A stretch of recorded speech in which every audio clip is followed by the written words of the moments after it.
In this video, let's go over publicity stunts. What is that? These are basically spoofs, jokes, something daring that is meant to grab people's attention.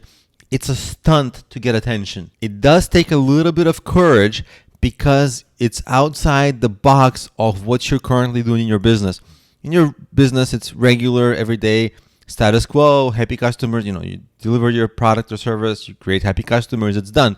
And you have that cycle, more customers, more servicing the customers, and it's a regular cycle. A publicity stunt takes you away from that. It takes you into an uncomfort zone. If you do it wrong, it can go disastrous and can be really embarrassing, right? Because a lot of things that intrigue, things that have to do with maybe skirting the line of normalcy, maybe you push the envelope a little bit in politics, in gender issues, socioeconomic issues, something that you know will get people up in arms and go like, oh my God, wow, and get people's attention.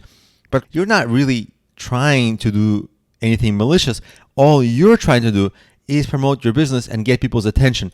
And the easiest way to do it is to kind of stir their emotion, wake them up.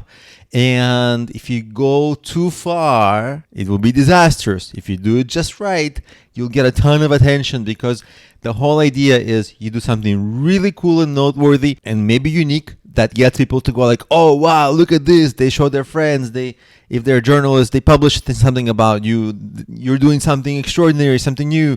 And then you go like, sorry, I was just joking, but you got the attention. Stunt, successful.